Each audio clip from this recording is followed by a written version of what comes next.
Tiens, tu es venu bientôt aujourd'hui. Vas-y, installe-toi. Ce que je trouve le plus intéressant chez vous... votre histoire. Une vie entière ne suffirait pas pour tout connaître, mais je dois avouer que j'ai une petite préférence pour tout ce qui se passe avant votre renaissance. Ça me rappelle ma jeunesse. Nous aussi nous avons découpé notre histoire en périodes, ou plutôt en âges. Ça a l'air de t'intéresser? Très bien, alors laisse-moi te les présenter. Pour commencer, nous avons les temps avant les temps. La période la plus longue et la plus méconnue des miens, et pour cause, presque tout a disparu durant sa chute. Ces temps ont commencé avec la création du monde et de la vie par les dieux et a duré environ 10 000 ans. J'ai passé la plupart de ce temps à errer dans le monde avec ma sœur. Nous avons appris tant de langues, de traditions et de philosophies différentes qu'il m'arrive même encore maintenant de les confondre. Et mon frère? Il passait le plus clair de son temps à jouer avec l'esprit des rois. Il est à l'origine de bon nombre d'histoires, et certaines sont même devenues des légendes. Oui, tu as raison, ce n'est pas la première fois que je te parle d'eux, et je ne t'ai encore pas donné leur nom. Ma petite sœur s'appelait Haven, et mon jumeau, Ferno. Nous aurions pu continuer notre vie ainsi, mais les êtres qui peuplaient le monde se sont détournés des dieux, allant même jusqu'à chercher à les détruire. C'était le début de leur fin. Mes maîtres ont créé Vithin, qui deviendra bien plus tard le dieu du changement. Tu vas vite comprendre pourquoi. Sous les ordres des créateurs, il a inondé le monde, un peu comme votre déluge, ne laissant que le plus haut sommet en dehors des eaux. Le monde d'alors a purement et simplement été annihilé. Sir Ferno, Haven et moi avons été sauvés, car nous aurions un rôle à jouer dans l'âge suivant. L'âge des hommes. C'est à ce moment-là que les humains sont apparus. Comme j'ai pu te le raconter il y a quelques jours, notre calendrier a vraiment commencé à ce moment-là.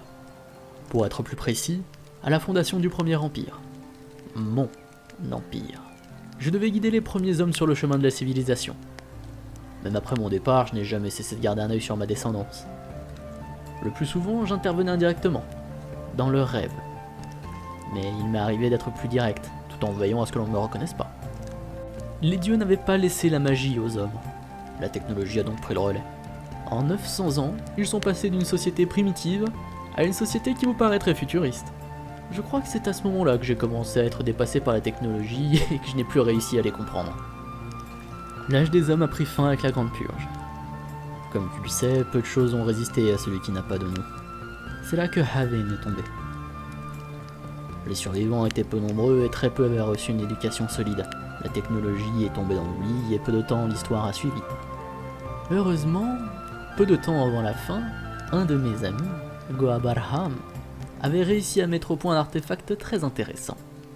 Le Codex. Un livre qui regroupe toutes les connaissances du monde, passé, présent et futur. Son seul défaut, c'est que très rares sont les élus à pouvoir ne serait-ce que voir ce qu'il y est écrit. Après l'âge des hommes est venu celui des 1000 royaumes. Celui-ci est un peu spécial, c'est le seul qui se divise en sous-périodes. La première est le temps de la reconstruction. Elle démarre avec la fin de la Grande Purge et la fondation du royaume de la Sainte. C'est à cette époque que de nouvelles races sont apparues. D'abord, les Nakanema et les Amenakan, les âmes réincarnées des premiers hommes revenus sur Terre pour guider les humains. Les premiers pour la voie du corps, les seconds pour la voie de l'esprit. Sont venus ensuite ceux qui descendent directement des hommes. Mais d'abord, tu dois savoir qu'à la fin de la Grande Purge, pour aider les rescapés, les dieux ont placé dans le monde 7 sources, chacune affiliée à une magie élémentaire. Les humains pouvaient donc maintenant utiliser la magie, mais leur corps avait du mal à tolérer cette énergie. Les plus faibles ont muté et sont devenus les différentes races qui ont peuplé le monde, comme les fils d'Urgan par exemple, qu'on pourrait appeler orques, mais aussi la famille des elfes, les nains ou les Serker. Enfin sont venus les êtres des sources, les Agni, des créatures semblables aux humains mais entièrement composées d'énergie élémentaire, qu'on appelle Dje. Il y a tellement à dire sur ces peuples. Je t'en parlerai très certainement un autre jour. Cette période relativement calme a duré 3 siècles, et puis est venue la déchéance, qui a amorcé une période de trouble. Après la défaite d'Oroku, les différents peuples voyaient d'un mauvais œil les forteresses orques, devenues trop puissantes à leur goût. Ordre a donc été donné de les exterminer. Mais une forteresse orque n'est pas chose aisée à détruire. Leur déclin n'a été dû au seul fait qu'elles ne communiquaient pas, voire même qu'elles se battaient entre elles. Mais quand il n'en resta plus qu'une seule, les événements ont pris une tournure radicalement différente. Les géants de cuivre ont dû utiliser l'Utsengrave. Les taux de natalité ont explosé, leur croissance s'est accélérée, ils sont devenus des vraies machines de guerre, hors de contrôle. Ce rituel est une arme terrifiante. En quelques années, ils ont saccagé les mines naines, incendié la grande jungle d'Amnel, rasé la citadelle du temple jusqu'à la dernière pierre, et plus ou moins balayé la plupart des royaumes qu'ils ont traversés. Mais le grand ravage a des limites. Quand ces effets ont pris fin, les rares orques qui ont réussi à naître étaient pour la plupart extrêmement faibles.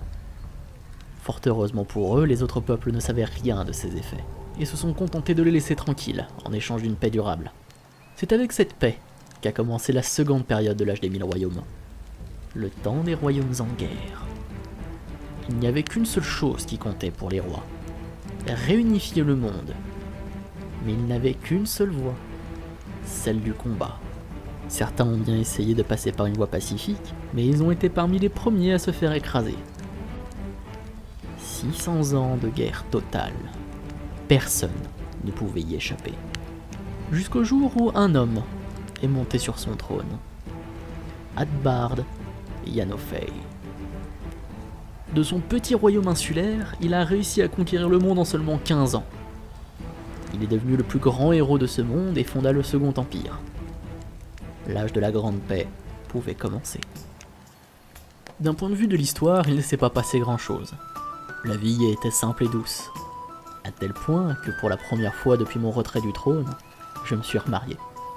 Ma troisième femme est celle que j'ai le plus aimée.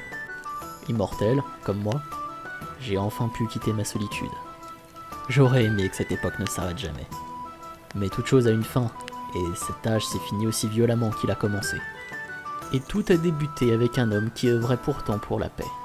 Mais Shaya prêchait à quiconque voulait l'entendre de vivre dans l'amour des dieux et des autres. Sa ferveur et son charisme étaient si grands qu'il fut nommé grand prêtre à la cour de l'empereur. Mais à sa mort, les deux princes se disputaient plus son héritage que celui de leur propre père. L'empire se scinda alors en deux. Le royaume de Valmer et celui du Verfarden. Et tu te doutes que la guerre est revenue encore une fois. Et si cela ne s'était arrêté que là.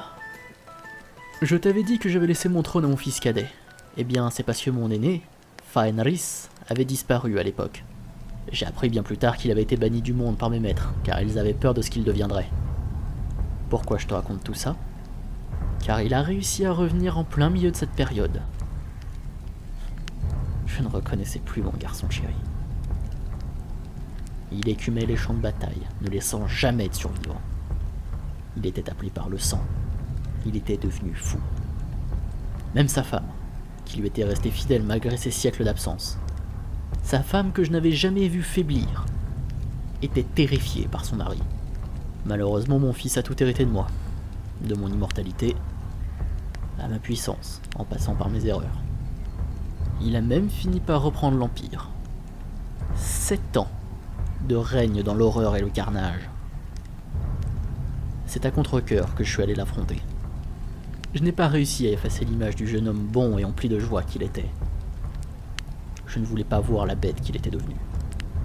Comment j'en suis venu à bout? En arrêtant de me battre. J'ai été aussi surpris que toi, mais j'ai réussi à le convaincre de voyager avec moi pendant quelques années. Ça ne l'a pas sauvé, mais au moins ça l'a adouci. Et quelques années plus tard, alors que je revenais chez moi, j'apprenais que j'avais des petits-enfants. Après son départ, le monde a retrouvé un peu d'espoir. Les premiers héros ont commencé à apparaître, comme Ultar, premier roi des orques. Et certains mortels se sont même élevés au rang de divinité, comme Ware, l'empereur dieu. Mais ça n'a pas suffi à sauver l'Empire. Quand Ware a quitté le trône, il pensait que les mortels avaient appris de leurs erreurs, mais il était trop naïf. Dans les années qui ont suivi, le Second Empire a explosé en une multitude de petits royaumes. L'âge de la Grande Paix s'est fini quand Ibn, le navigateur, est revenu en annonçant qu'il avait découvert un nouveau continent. Comment un autre continent pouvait exister? Très bonne question. Quelques années avant l'accession au trône de Ware, un très vieil esprit s'est réveillé et secoua le monde. Cela a fait remonter l'ancien plateau d'Arcana, mais tu n'as pas besoin de te souvenir de ce nom. Les miens ont appelé cet endroit Dengul, le Nouveau Monde. Mais le plus intéressant, c'est que de nombreux peuples y vivaient, et ce n'étaient pas des créatures marines. En fait, Un être venant du temps avant les temps avait été scellé là-bas, et sa magie avait protégé la vie pendant des siècles. Pourquoi je te parle de ça? C'est important pour la suite. Ce nouvel âge est celui des colonies. Au début, les royaumes du Vieux Monde n'ont établi que quelques comptoirs commerciaux sur les côtes. Mais avec les années, poussés par l'appât du gain et les rivalités entre monarques, ce sont de véritables colonies de peuplement qui ont commencé à pousser comme des champignons, au détriment des clans locaux. Il n'y a que les orques qui restèrent chez eux, se contentant de vivre de la forge et de contrats de mercenariat. Mais grâce à un habile stratagème, eux qui étaient finalement venus aider les colons se sont retrouvés protecteurs des clans. Les autres peuples, ne voulant pas risquer un second Utsen grave, ont donc commencé à se battre entre eux pour agrandir leur possession. Mais les combats n'avaient lieu que dans les colonies, et tu te doutes bien de ce qui a fini par arriver. Après des années à se battre pour des intérêts qui n'étaient pas les leurs, et écrasés par des taxes toujours plus fortes, les soulèvements ont commencé à se multiplier. Et un homme prendra leur tête. Tancred. Avec l'appui des orques du roi Dogwanar, il réussit à proclamer l'indépendance des colonies, non sans mal. L'âge des colonies venait de prendre fin. Enfin vint le dernier âge, l'âge d'or. Les mortels avaient enfin appris à vivre en paix. Les aventuriers garantissaient la stabilité du monde. Les arts et les sciences magiques n'ont jamais été aussi florissantes. Même les cultes avaient connu une réforme. Un panthéon entier de dieux secondaires avait été officialisé sous sa forme finale. Des deux côtés de la mer, la vie était bien belle. Pour tous, plus rien de mal ne pouvait arriver. Mais pour moi, qui possédait le codex de Goabarham, les choses étaient différentes. Il restait une prophétie qui ne s'était pas encore réalisée. La toute dernière ligne du livre. Le dernier jour, la bête reviendra, et Vithin sonnera le glas du monde. Les mortels deviendront fous, et les protecteurs deviendront les destructeurs. Ce jour-là, j'ai tout perdu. Je sais que mes 3 fils encore en vie avaient la puissance nécessaire pour échapper à la destruction totale. Mais l'ont-ils fait? Où sont-ils? Ou même sont-ils encore vivants? Je n'en sais rien. Mais voilà, tu connais les grandes lignes de notre histoire. Je suis resté en surface, mais si tu veux en savoir plus, n'hésite pas à revenir. Tu es une jeune femme très curieuse. De partager notre histoire me fait plaisir, tu sais.